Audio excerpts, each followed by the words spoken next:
and welcome to the Simply Human YouTube channel and podcast. I'm Christina Caro, clinical psychologist, and this is my partner, Karen Linsky, executive leadership and self-trust coach. Hi, Karen. Hey, Christina. I'm so excited to continue our series. Yes, folks, if you are just now stumbling on this episode as your first episode to Simply Human, we've covered the Jungian cognitive functions that are the foundation of the Myers-Briggs personality type. And we are now entering the judging function, or how we make decisions, how we organize data. If you go back, you can watch our previous episodes where we discussed the differences or the meanings of introversion and extroversion. And then we went over the 4 different processes that Carl Jung identified for just pure irrational data collection. And what he means is it was gathering information without evaluating it. And there's 4 different ways of doing it. There's a sensing that's in the here and now and factual. There's sensing that is based on the now and its relationship to the past. There's intuition that's based on the possibilities of what something could be. And there's an intuition that is based on more of a systems perspective on how past, present, and future interconnect. And once you collect your data, and we went over a model called the Z model that shows you how to use this knowledge on the fact that people have these preferences in their brain wiring on how they process information. And you can use it in a problem-solving model. And we introduced the first step of the data collection in the Z model for data collection. So you can go back. We have the links in the show notes, and you can go back and kind of catch up with where we are today, which is starting with extroverted thinking, or the thinking judging function in the outward attitude. And I want to add to this. I learned so much with Christina that allowed me to understand people much better. And it kind of awakened a curiosity in me to better understand and how we can better engage each other. So I think that's why I love what we're doing. So I hope you take the time to go back and take the time to re-listen to ones that you've heard, because I'm telling you, the second time, third time I heard it, I caught some things I didn't know before. And it's not even just great to know about yourself. It's also to see how you can, I don't want to say, I remember, oh, my one client is like this, my other client's like this, oh, my husband's like this. It just allowed me to open up and understand much better. And so that's what I think it's important. And I love this because this is exactly what our channel is about, is to go beneath what the surface explanations might be. So that's why we encourage you. But before we start and get really in depth into this, we'd love for you to hit the like button, subscribe to the channel, share, and hit that notification button. So as soon as new ones come out, then that way you can actually hear them right away. For the podcast listeners, hit the text us link in the show notes with your comments and questions. You can also ask questions via our Gmail account at simplyhuman.connect@gmail.com. So let's get right into the episode. Christina? Okay, so what we're talking about when we are describing these cognitive functions is this theory based on Carl Jung. I think he came up with this or published this in English in the 1920s, that we have these preferences based on our wiring, on how we take in information and then how we organize it and make decisions. But we know from neuroscience that the brain is always growing. It's plastic, or we call it neuroplasticity. So although we may have a predominant way that we prefer, this is why it's called preferences, that we prefer to gather information or we prefer to make decisions, it doesn't mean that we can't use any of the other processes. So what we're doing in these episodes is helping you become familiar with them. So like Karen said, you can understand yourself better, but you could also understand your partner, your kids, your coworkers, your team. Your boss. Remove your boss and remove some of the judgment, Exactly. to bring more curiosity. So to start with, again, if this is your first episode, these cognitive functions are in the judging function. So how we organize the data. There's one that's called thinking and one that's called feeling. But each of those is divided into two other subtypes. So there is thinking that is outward oriented towards objective criteria. And then there's thinking that is introverted or inward focused towards more of a subjective organizational process. Today, we are going to be talking about the extroverted thinking judging function, and that is an objective logical process. And if you've ever taken the Myers-Briggs type instrument, which is the instrument used to try to assess what your dominant preferences are, then it would be a code that you got from that instrument of ESTJ, ENTJ, ISTJ, or INTJ. So you can see they all have in common TJ. So if you have a TJ in your code, then we're talking about your dominant function. Or if you are on that introverted ISTJ, INTJ, it would be your second or your auxiliary function. And just real quick to talk about the prevalence in the United States, about 8.7% are extroverted thinking who use that sensing process that's sort of subjective and oriented towards the past. 1.8% are the extroverted thinking types who combine it with that complex systems thinking intuition. 11.6% are also the thinking types that attach to the present to past time orientation. It's just that it's secondary, and the INTJs are 2.1%. So all added up, extroverted thinking types make up 24.2%. There's 4 different types, and extroverted thinking makes up about a quarter of the population, which makes sense. So let me just real quick remind everybody, what do we mean by dominant and auxiliary? And we're using the car metaphor. When I talk about your dominant function, I want you to think about the driver in a car. Your auxiliary or your secondary is the co-pilot or in the passenger seat. Your tertiary is like the teenager in the back seat. And your fourth, or what Jung called the inferior function, is like the toddler in the back seat. And then the other 4 are all in the trunk of the car. I always love when you say that. The other 4 are in the trunk of the car. You hardly ever use it. And that's important to know. I mean, I think that's the whole point. You hardly ever use it. And that's why when someone's dominant, you hardly ever use it. It creates the conflict. Yes, Karen's absolutely right. What happens when any of those functions that are in the trunk of your car, not only are we not familiar with it, but what we tend to do is mistrust it when we see it in other people. Because like I would never rely on something that I hardly can do, right? I'm not going to stake my life on it. I'm not going to bet my paycheck on it. I wouldn't have that much confidence. So then when I see it in someone else, the assumption is, oh, that's not trustworthy. So it's a really interesting thing in group dynamics that sometimes when we see mistrust arising, partly what you're seeing is this clash of dominant preferences and inferior preferences where this projection of mistrust is arising. And Karen, since you work in organizations, like this is something you should be familiar with, that this happens. Yeah. And I think what Christine always say is that, and this is why it's important that we bring this series up and you listen to the full series, because in essence, it allows you to have an openness and be more curious because you have some basic understanding. It's not because they're trying to be mean, like not mean to you, but be disrespectful to you, but they're actually sharing their selves to you. And then what I love about with the Z model, you've improved it much further, is that we all have value into a dialogue. The Z model, we actually all provide value or a gift to whatever the dialogue is about. And I think it's to start to appreciate. But again, Christina always talk about, what do we always talk about? Curiosity as a way to drive it. So let's get back to this whole thing because I love what Christina does is she gives us actual fictional examples, which really allow me to actually remember them.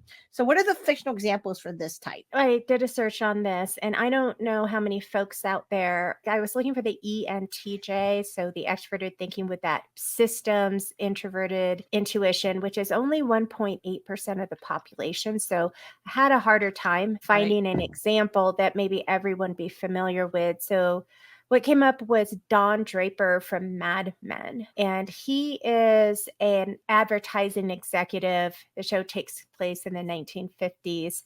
He's a pretty classic ENTJ type, which is also known as the architect. But what you see is a person driven to a vision, right? He's an ad man, and there's this product. So here's the extroverted sensate, it's just the thing, the product. But then he gets this vision of a symbolic way. So the introverted intuition, a symbolic way to market it and sell it and to maximize those profits. Like what's good, what's bad. It's very quick thinking. The way his mind puts things together and the way he evaluates and judges, it's very logical and very rapid. So they're driven to a set of long-range creative goals, and they implement them in a very organized manner. Mm-hmm. Now, the other dominant type is the extroverted thinking with the introverted sensing, and that was Hermione Granger from Harry Potter. And so I think most people hopefully have seen Harry Potter. She's a perfect example because if you remember, introverted sensing is about, maintaining structure and tradition. And Hermione was always like top of the class. She knew the answer. She did her homework when she's supposed to. She was very efficient. She was very results oriented. She was very keen on following the rules and was very uncomfortable with the way Harry was constantly breaking the rules. Like you could see how she would get so distracted. So this is very common with ESTJ types. I mean, they're quick, lead, follow, or get out of the way, but it's within the structure of the rules. So you see a lot of this type, say, in the military. As a matter of fact, I believe that in the like officer training, it's basically training people to be this way. Oh, okay. ESTJ types. Yeah. That would make sense. That makes a lot of sense. Okay. Yeah. So what are the traits of this thinking and the extroverted attitude? It is a logical process, and we're talking about how you organize data. It's prioritizing the facts and the data in a logical, consistent way, definitely impersonal, and using objective criteria. So what I mean by objective criteria is that the criteria is something that anyone else could clearly see because it's external to me. And that's why rules, laws, regulations, standard operating procedures, right? These are all objective external criteria. So if you remember when we were doing the perceiving processes, I told you all about an exercise using apples. What we would do with the apples is we would give like 4 apples, and we would say, use an objective logical criteria to organize the apples. So you would see things like big to small, right? Because that's objective. Stem to no stem, red to green. So that's an example of using very just straightforward objective logic. And you can see it's a very rapid decision-making process. I was just thinking in the corporate world, how much those types love metrics. Yes. Yes. But I was just thinking about metrics because metric is such a big thing, but you can't go fully on metrics because there's other parts of it that you're not seeing. So that's why I was thinking about that. So, okay. So that makes a lot of sense. It's structured. It's very important. But it's not the whole picture. Yeah. It's just like what you said earlier. It's objective, and there's no emotions. I mean, it's purely like, and you can't take it from a person. You have to actually take it from the system, which makes it, but then you have to wonder, I will go into that another topic, but that's the whole point of this, right? It's very objective because no one can fight against it, right? Okay, keep going. Yes, it's also it's impersonal. Personal or people are a variable. They're just not necessarily more important than any other variable. Right. And so you'll see this, it's dispassionate, impersonal. Matter of fact, if you know that you're with somebody who is an extroverted thinking type, and say you're a type who's like feeling oriented, like me, there can be a lot of conflict where the feeling type thinks that the person is personally attacking them. When they're the extrovert thinking types, it's like, well, no, this is just a thing. Like, it's obvious. Here's blah, blah, blah. And they can point to the objective criteria. It's really not personal, but often their decisions are mistaken as being cruel, like you said, mean. So that's just, we'll get to the gifts and the challenges. I Like I think said, another it's one very, keep sorry, going. Sorry. go ahead. No, because I was also thinking about the efficiency, right? There's something about getting it done fast you mentioned earlier too, right? Something about fast. Well, because it's objective, it is quick. All the extroverted processes generally are pretty quick. Okay. Because everything is just external. There's not this going inside and sorting through all the internal subjectivity. Okay. It's just, here it is. Yeah. First in, first out, performance reviews, metrics. It's just very quick. And then they tend to, again, you'll see this logical structure. And so these types are the ones that tend to like to create the rules and the standard operating procedures and the decision-making structure to maintain an order in that environment, a logical order. Okay, so let's go on to the gifts and strengths of extroverted thinking. Some of the gifts are that they are effective problem solvers because they are applying this dispassionate, objective, fairly quick approach to finding logical solutions. It's very practical. And especially when it's mixed with the intuition, it can bring order to a lot of complexity when you put those two together. Whereas when you add it with the introverted sensing, it brings order to a lot of historical data, a lot of past data, like large data sets. That combination really organizes things really nicely and creates a structure and creates clarity. But it's really hard to talk about the strengths without going into challenges, because every strength, it's like a double-edged sword. Yeah. So that same strength also tends to be what contributes to the challenge of rigidity. Okay. That makes sense.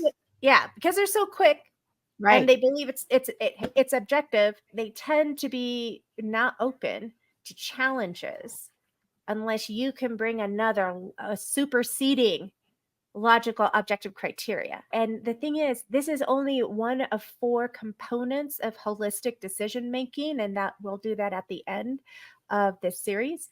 But extroverted thinkers types can have a hard time being flexible and even accepting that as being a thing. So there could be a challenge. Now, they also tend to be leaders in organizations. They're natural born leaders because of that ability to quickly assess and to set clear goals and to keep the team focused on the objective. And then when you're dealing with this type, one of their strengths is objectivity. It's, like I said, it's not personal. So it tends to be very fact-based. It tends to be fairly unbiased, again, because it's relying on criteria that's objective, that everyone has sort of agrees to or buys into. So that can be really helpful. Like, it's the impartial person. It's the person you go to when 2 people just can't come to agreement. You go to that person because they're going to be like, it's this. Like, there's just no personal involved in it at all. So you can rely on that person.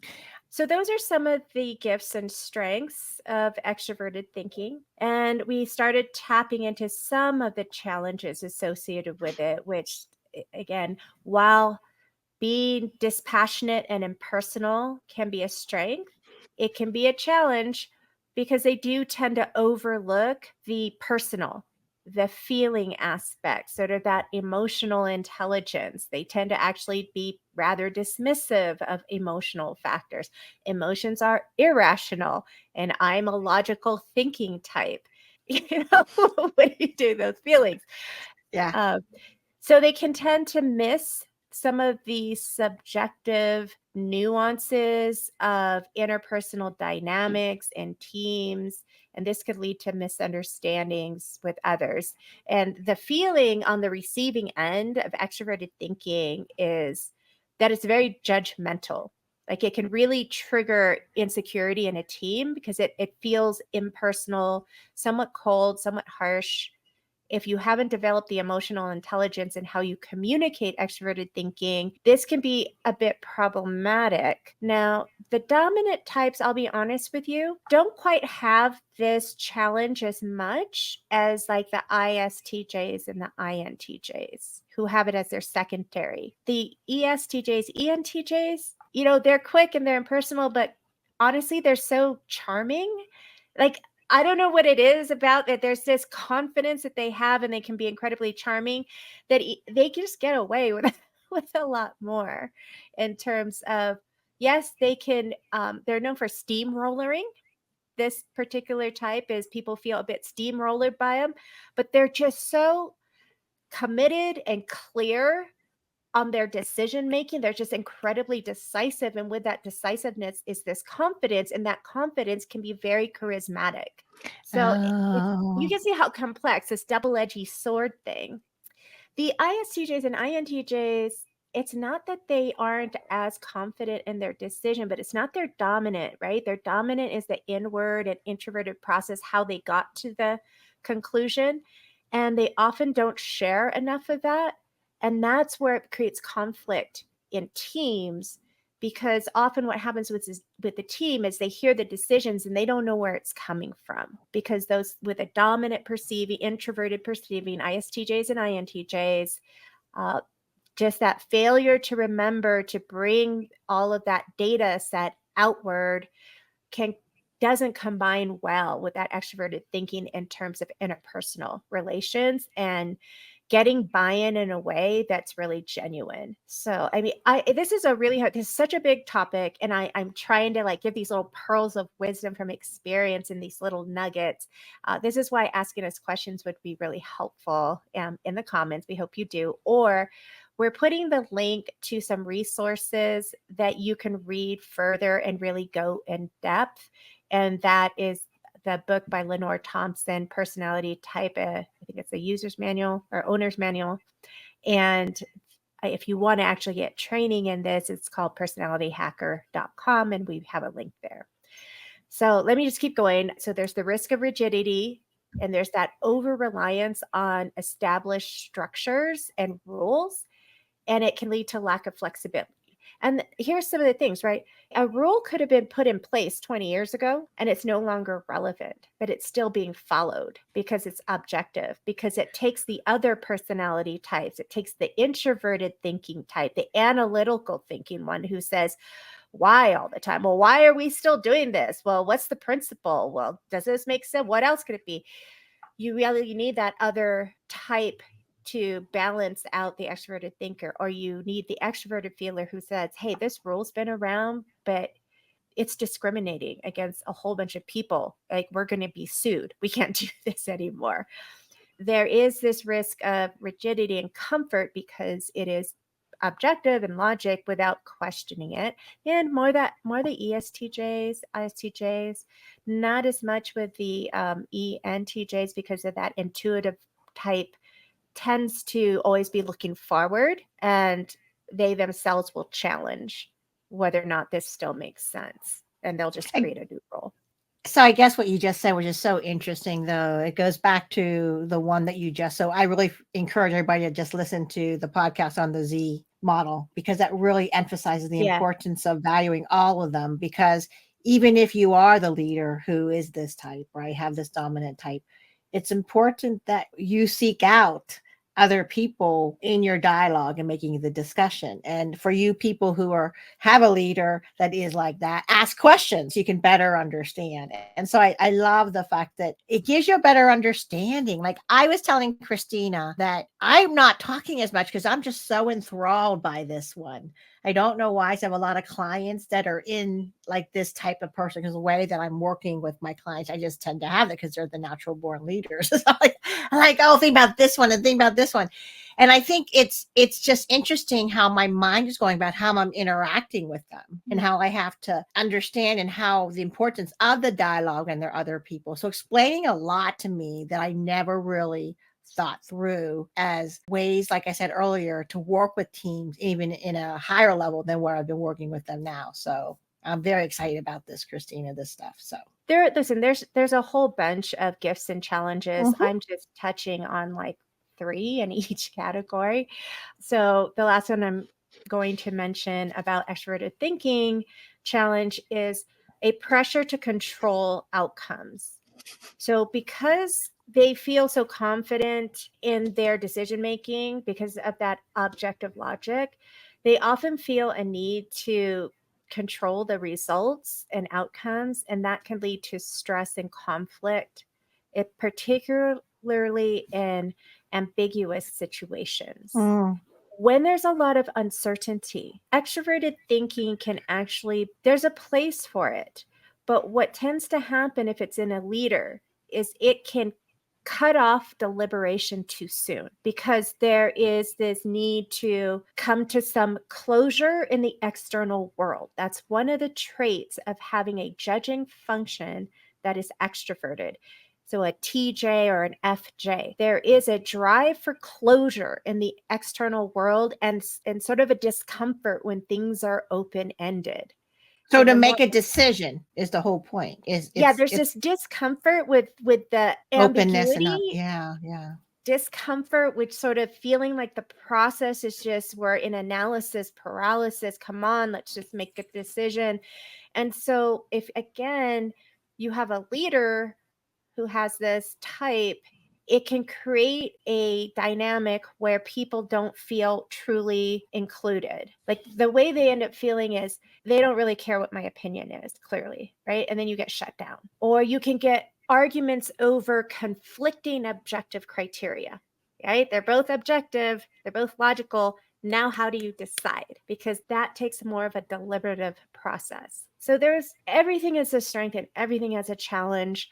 We are just giving you a taste so you can be aware that these cognitive differences and diversity exists. And again, put that pause on judgment and say, is this what I'm seeing right now? Am I seeing someone who's really uncomfortable with this deliberative process and they're pushing really quickly for closure? And what can I do to bring to that moment to say, hey, Joe, I know that this is really important that we are going to come to a decision by the end of this meeting. But if we could just put a pin in that for a moment, I'd really like to hear what so-and-so and so-and-so has to say. I think they have something important to contribute so we can have a better decision. This is why we are going to go over this Z decision-making model after we go over these 4 types so that you can actually use this as a tool in your organization. So, Karen, do you have any questions?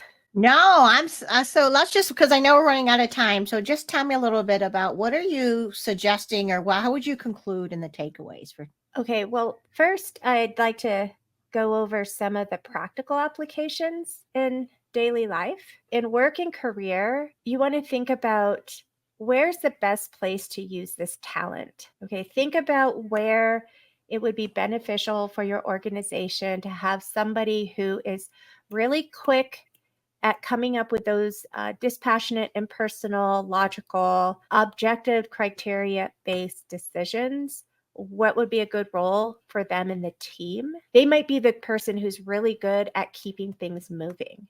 Where a team can get really caught up in analysis paralysis, this person be really good at, okay, we need to move on. Okay, we need to move on. In relationships, it's really important to talk about the balance of objective decision making, but also empathy and understanding the value of the interpersonal. So, this is the emotional intelligence aspect of it. And this is why there is such an emphasis now on leaders learning and developing their emotional intelligence, because over reliance on any strength becomes a weakness. That's just something that's really important to understand generally in life. If anybody here has ever done weightlifting, if you over exercise only one side of your muscle, but you don't do the other side, you actually create more of a probability of injury. So an overdone strength becomes a weakness. In personal development, people who have this type work on balancing your logical approach with more cognitive flexibility. Like practice sitting with the discomfort of being in the question, because your drive is to come to conclusion, to get that organization and decision in the external world. So for you, development would be learning to sit in the question, learning to cultivate humility, and learning to cultivate emotional awareness to balance out your perspective. And as you're working on that, you can always use the Z model we'll be presenting in a future episode to help check yourself, because you'll see where you are on this model, and then you can kind of force yourself to at least think through the questions on the other 3 decision-making processes that are critical to any well-made decision. And as far as takeaways, this function, extroverted thinking, it is a tool for logical decision making, and is very valuable in organizations. It's out, it's valuable in your home. Like if you're in a family, this is probably the partner who is balancing the checkbook and keeping track of finances, and making sure that you're making decisions that make sense and aren't just on a whim. So, so there definitely are these strengths. Of course, there are the challenges. We just really want to encourage people to even just be aware that neurodiversity, that we have these different preferences and different ways that we process. It doesn't make me crazy, doesn't make me an asshole. It just makes how I look at things as one facet on how to make a decision. And we can learn to be, if it's not our type, it's learning to respect the qualities of it, but also to understand it isn't the end all be all. It has its place, and learn how and where the most appropriate place to use extroverted thinking is, and understand where it is more of a handicap. So, right? So you don't want to just, I have a hammer and everything looks like a nail, because that's not how life is. So the goal is to develop this cognitive flexibility, to develop other aspects of your own personality that you haven't been relying on, so you can have more balance in your own life. And I would also add, it's when I think of my leaders who are successful using this, it's their ability to slow down and engage. And like you said, or just to slow down and be aware, but also to really deliberately ask for information, and don't just take it as just fact, but just to understand where they're coming from. Because even if it's subjective, there's something behind there that could add value. You just have to mine it a little bit. And so that's one thing I would ask is that you remain curious again, right? So you can understand a little bit about, you seek out other opinions instead of just going right into decision. That's what I would. You're talking almost saying like coaching the extroverted thinking decision maker, like, Yeah. just because someone else has a subjective decision making process, to be curious. Mm-hmm. Yes. Right. Yes. Okay. So I just want to thank you all for listening in and tuning into this whole important series that we're putting together. And there's a lot of reminders of the resources that are in the show notes. And so we look forward for you to subscribe, leave a review, to, hit the notification button so you know what is going on, because it really helps our channel get in front of a lot more people. Yeah, we hope this is helpful, but until next time, be kind and curious, and we'll see you later.